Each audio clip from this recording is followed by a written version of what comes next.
noticed a post on one of the Facebook groups I belong to. It's one that caters to the needs of TOT and speech in the geriatric population sector.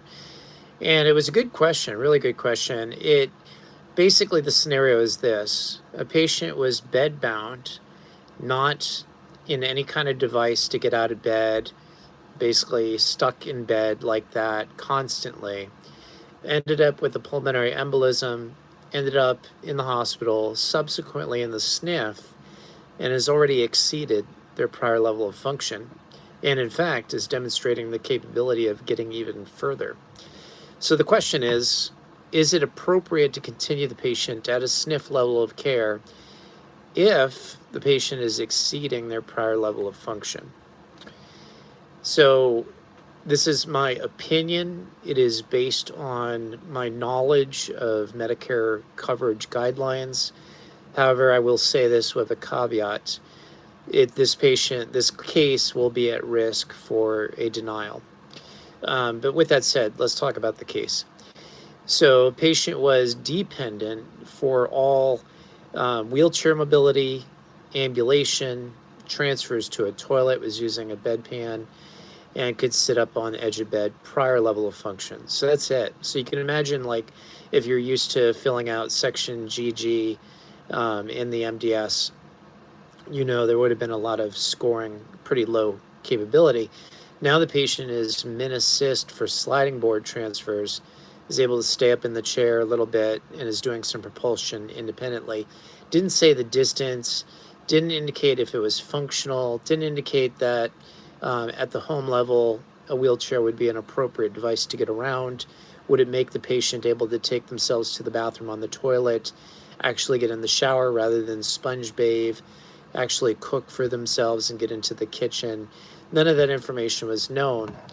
But the question is it appropriate to see somebody beyond their prior level of function when Medicare does track what prior level of function is in components like section GG, MDS assessment, and will it be kind of looked at funny if we're going beyond it? Well, yes, and yes, and yes. It will be both appropriate and it will be looked at funny. But with that said, it is our capability to get the patient to their highest practicable level of function. It is CMS's understanding that patients have a right to their highest practicable level of function, and that if we're going to transition them to home, which costs a whole lot less than being long-term care for CMS, it makes sense that we may help the patient exceed their prior level of function. The other thing the therapist brought up was because a PE, pulmonary embolism, which is what hospitalized the patient, can be caused by bedbound status, would it not indicate a reduced risk of things like pulmonary embolism developing because you've improved the patient's capability of getting around? And the answer is definitely yes. So I think this caregiver, this therapist, has a really good case to make to CMS to say, we're not there yet. The patient is moving up in a progressive manner because of therapy interventions to a higher practicable level of function. Now, with that said, is it necessary that the patient receives these services in a SNF? And the other thing, again, is can we prove that the home situation is going to be one that makes more independence in a wheelchair level a capability? And so I don't know how many home assessments are done anymore. I haven't been in a SNF setting for now, 6 years-ish. And so I know it's all financially constrained, but a home assessment sounds perfectly appropriate to gauge whether or not these are going to be effective goals. The other thing about this case is just referring to evidence-based care. And somebody alluded actually in a comment to this. What are the patient goals? What are the patient's preferences, values? This is the third leg of evidence-based practice. And since working on these things to get the patient capable of safely and effectively taking care of themselves in the home would fall under the purview of a skilled nursing facility, they're responding to skilled care. They're still making gains.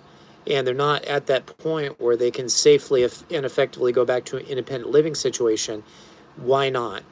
The only other barrier to this might be, let's say, in a managed care situation where there's a push to get the patient out of the facility before complete independence in these areas, which means that they may be cut off for services sooner than independence in certain areas, especially if they can show that the patient lived like this before, was putting themselves on a bedpan, still had somebody bring them meals, etc.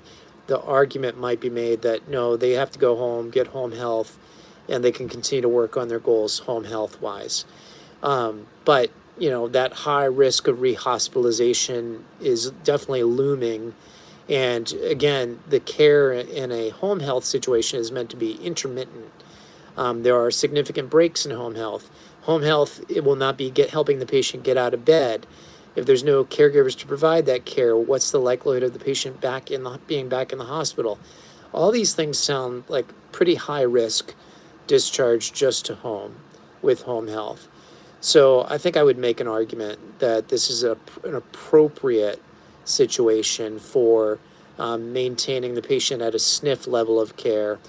And then I guess my next question would be, is the patient agreeable to transitioning to long-term care? There's a good reason to hold on to their home, maybe, but it sounds like their quality of life was just kind of bad. Maybe talk to the patient about, they sound like they'd qualify. They probably, sell their home, get on Medicaid. Maybe it's not optimal, but if the patient's very social and there's no support at the house anyway, maybe they'd be agreeable to that. And then once they're off Part A, you can continue Part B, which again, OBRA stipulates that patients have a right to the highest practicable level of function. And so while maybe not optimal, maybe the patient would be agreeable to that. Anyway, that's basically all I have to say about it. Interesting case study. I just thought I would bring it up. What are your thoughts? Also, guys, don't forget to like and subscribe because that helps drive the algorithm. And do be ready for the next 2 or 3 weeks. I'll be doing another interview on coffee with clinicians. John Adamson, the Rehab and Documentation Guru. Take care. God bless.